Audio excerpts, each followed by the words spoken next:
Este é um trabalho voluntário, sem fins lucrativos, que oferece livros gravados em MP3 para aqueles que não têm condições de ler livros impressos. Para ouvir este e outros livros gratuitamente na íntegra, acesse nosso canal e leia as instruções na aba Sobre. Este livro foi gravado para o uso exclusivo da pessoa com deficiência visual, não podendo ser comercializado de acordo com a Lei nº 9.610, de 19 de fevereiro de 1998. Saint-Germain continuou explicando sobre a antiga cidade, abre aspas, observai como era construída em uma série de círculos, de cujo centro partiam as ruas comerciais como raios do cubo de uma roda. Os círculos externos eram avenidas de passeio construídas de 5 em 5 quilômetros. Havia 7 dessas avenidas, perfazendo a cidade 74 quilômetros de diâmetro, compreendendo o círculo central.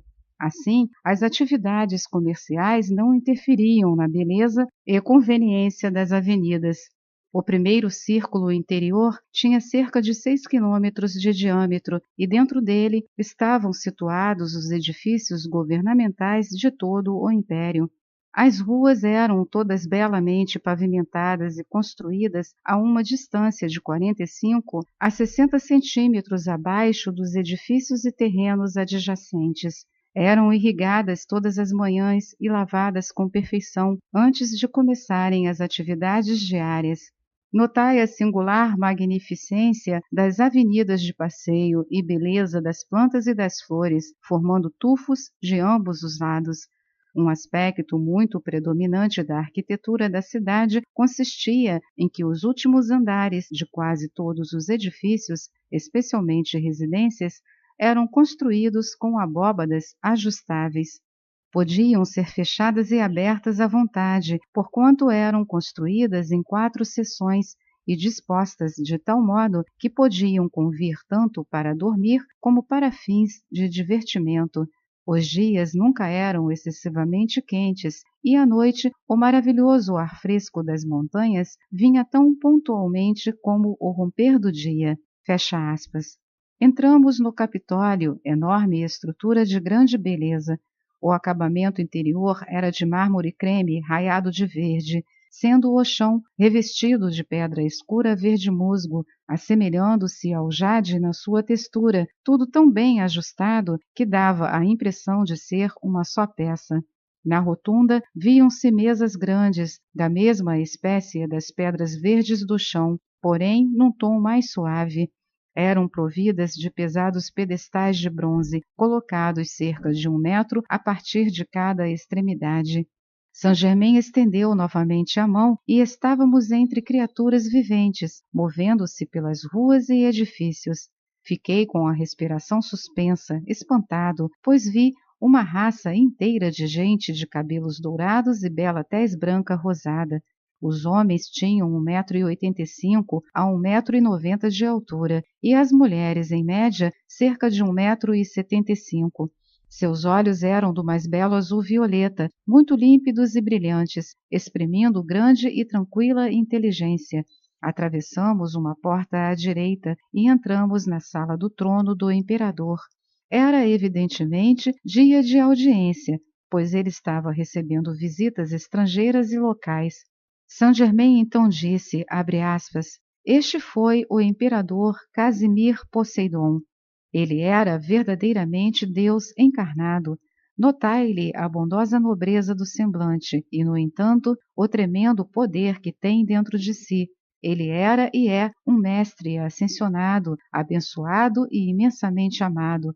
Por muitos séculos, no mito e na fábula, conservou-se dele viva memória, e a perfeição de seu reinado foi descrita em poemas épicos. Mas à medida que o tempo se transfere para a eternidade, a lembrança de tão grandes feitos desaparece gradualmente e é muitas vezes esquecida pelas gerações posteriores. Fecha aspas. Casimir Poseidon era, sob todos os aspectos, um magnífico governante. Media 1,90 m de altura, era bem feito de corpo e ereto como uma flecha. Quando se punha de pé, sobrepujava a todos os que lhe ficavam em torno, e a própria atmosfera parecia carregada de mestria. Seus fartos cabelos dourados pendiam-lhe sobre os ombros. O manto real era feito de material que se parecia veludo de seda cor violeta, guarnecido de ouro. Sob o manto, uma roupa justa, cujo tecido era de ouro flexível. A coroa consistia numa simples fita, também de ouro, com um enorme diamante no meio da testa. Saint-Germain continuou, abre aspas, esse povo estava em contato direto com todas as partes do mundo, por meio de maravilhosa navegação aérea produzida para seu uso. Toda a luz, calor e força eram extraídos diretamente da atmosfera. A Atlântida, durante esse período, achava-se num maravilhoso estado de progresso, porque tinha sido governada e guiada no caminho da perfeição por vários mestres ascensionados que apareciam de tempos em tempos, estimulando a elevação espiritual do povo. Repetidamente, através das idades, quando uma grande civilização se erguia, é que ela tinha sido fundada inicialmente dentro dos princípios espirituais e mantido obediência a essas leis da vida durante o período de sua ascendência. Entretanto, toda vez que qualquer governo ou o próprio povo começa a derivar para os caminhos da devassidão, de tal modo que a injustiça e o mau uso da vida tornam-se hábitos, quer dos administradores, quer do povo, a desintegração sobrevém e continua até que eles ou voltam às leis fundamentais de equilíbrio e pureza, ou são esmagados por sua própria discórdia, para que o equilíbrio possa ser restabelecido e uma nova era se inicie. Casimir Poseidon era descendente direto dos poderosos mestres ascensionados governadores da Atlântida. Em verdade, a civilização sobre a qual ele imperava era produto da cultura e da capacidade atlante.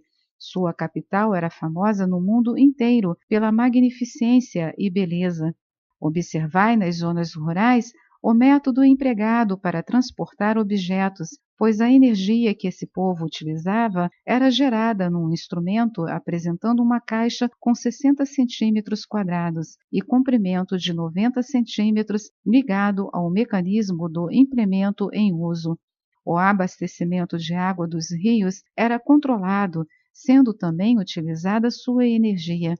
Não havia necessidade de polícia ou organização militar de espécie alguma, em virtude do método pelo qual o povo era relembrado da lei e do maravilhoso poder sustentador que era irradiado, tornando-o apto a prestar obediência a ela. Fecha aspas. Do lado leste do parque havia um edifício magnificente. Aproximamo-nos dele. Sobre o portão lia-se Templo vivo de Deus para o homem. Entramos e achamos que parecia muito mais espaçoso por dentro do que visto por fora. Devia ter tido capacidade para conter no mínimo 10.000 pessoas sentadas. No centro desse imenso templo havia um pedestal com cerca de 60 centímetros quadrados e 6,5 metros de altura, feito de uma substância branca leitosa autoluminosa que desprendia uma luz branca com ligeiro tom rosado. Sobre ele estava um globo de cristal de 60 centímetros de diâmetro, feito de uma substância que continha no seu interior uma suave luz branca autoluminosa. Essa luz era muito suave e, no entanto, tão intensamente luminosa que o edifício inteiro era brilhantemente iluminado. Saint-Germain observou, abre aspas, esta esfera era feita de material precipitado, encerrando um intenso foco de luz. Foi idealizada e colocada no templo naquele período por um dos grandes mestres cósmicos, como atividade sustentadora e dispensadora de vida para o povo. Emitia continuamente não só luz, como também energia e poder que estabilizavam suas atividades, bem como do império. A esfera de luz foi focalizada pelo grande ser e o edifício erigido depois em volta dela. era realmente um foco precipitado e a atividade concentrada da suprema presença de Deus. O grande mestre cósmico que a estabeleceu aparecia uma vez por mês ao lado da luz e proclamava a lei de Deus, a lei do governo e a lei do homem. Decretava ele, assim, o divino caminho da vida e era o foco da atividade crística para o povo daquela era. Fecha aspas. Saint-Germain tornou a estender a mão e os quadros vivos e sonoros desse grande ser passaram diante de nós. É absolutamente impossível colocar em palavras a glória dessa presença.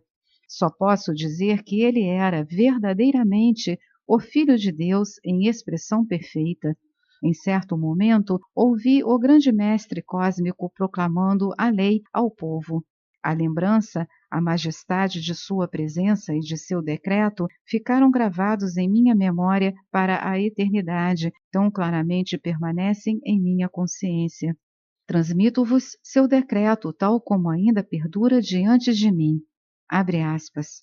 Filhos amados de Deus Uno e Todo-Poderoso, acaso não sabeis que a vida que viveis emana da una presença suprema, eternamente pura, santa e perfeita?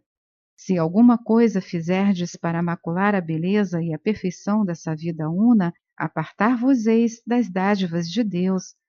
Vosso Deus vos confia a luz do seu próprio coração. Amai-a, adorai-a, fazei com que ela se expanda sempre em maior luz e maior glória.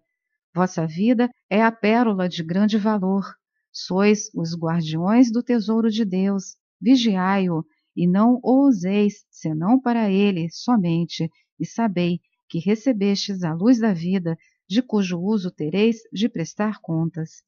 A vida é um círculo contínuo, o princípio sobre o qual repousa a construção de vossa cidade. Se criardes aquilo que se assemelha à vossa fonte e reconhecerdes seu amor e sua paz dentro de vós, se usardes vossos poderes criadores para derramar bênçãos somente, então, enquanto vos moverdes em volta de vosso círculo de existência, conhecereis a alegria da vida e a ela será acrescentada maior alegria. Se vossas criações não forem puras como na origem, vossos males voltarão a vós, acrescidos de outros da mesma espécie. Vós somente escolheis vosso destino e vós somente respondereis perante Deus pelo uso que fizestes da vida, de vosso ser. Ninguém pode escapar à grande lei. Por longo tempo proclamei esta lei da vida, a lei de vós mesmos. Sois dentro de vós, porque podeis sempre vos aproximar de vosso Deus, se desejais perfeição de vida. Nem sempre virei como agora, deter vossos transviados passos sobre o caminho da verdade, nem para vos fazer lembrar a vossa luz eterna, colocada no píncaro de um monte para vos guiar. Em um dia distante, falarei dentro do coração do homem, e se amardes a vida, vireis até mim, morando em muitos seres. Que isto não produza confusão em vós, meus filhos. Se quiserdes me conhecer, a luz, tereis de procurar-me, achar-me, e tendo-me achado, permanecereis comigo para sempre. Nesse dia, a Trindade, Pai, Mãe, Filho, será una no coração do homem. O Filho é eternamente a porta, o caminho para Deus. Em vossa mente e em vosso coração está a minha luz para vos fazer lembrar permanentemente minha presença, porque no futuro estarei presente só nessa luz. Então, serei a sabedoria em vossa mente para governar o amor em vosso coração, para que possais ser impregnados com a paz da vida una, Deus. Vosso corpo é tão somente o instrumento de vossa alma, e dentro de vossa alma deve fluir minha luz, do contrário perecereis. Minha luz em vossa mente é o caminho que leva ao coração da luz total. Unicamente pela minha luz em vós podeis expandir a luz em cada célula de vosso ser, tornando-o cada vez maior. Em vossa garganta está a minha luz, que é o vosso poder de falar minhas palavras. Por meio delas, eu sempre ilumino, protejo e aperfeiçoo meus filhos. Palavras que não realizam esta tríplice missão não são minhas palavras e só podem acarretar infortúnio quando proferidas. Meditai sobre minha luz em vossa mente, em vosso coração, e vereis dentro de todas as coisas, conhecereis todas as coisas, e fareis todas as coisas. Então, aquilo que não vem de mim jamais poderá confundir-vos. Pronuncio agora estas palavras para que sejam gravadas em tabuinhas de barro e na memória dos adeptos. No dia longínquo a que me refiro, um dos filhos de Deus receberá estas minhas palavras e as transmitirá para a bênção do mundo. Nessa época, quando tiverdes recebido plenamente minha presença, deixando-a atuar sempre em vossa vida e em vosso mundo, vereis as células do corpo que então ocupardes tornarem-se brilhantes como a minha luz e verificareis que podeis continuar dentro desse eterno corpo de luz, a túnica inconsútil do Cristo. Então, e só então, ficareis livres da roda das reencarnações. Tendo percorrido vossa longa jornada através da experiência humana e cumprido a lei da causa e efeito, transcendereis todas as condições regidas pela lei e vos convertereis vós mesmos na lei todo o amor o uno. Assim é o eterno, o ascensionado corpo do Cristo. Fecha aspas. Esta é mais uma edição do canal Livros Falados Voz Humana. Que o bem, o bom e o belo se multipliquem em benefício das criaturas.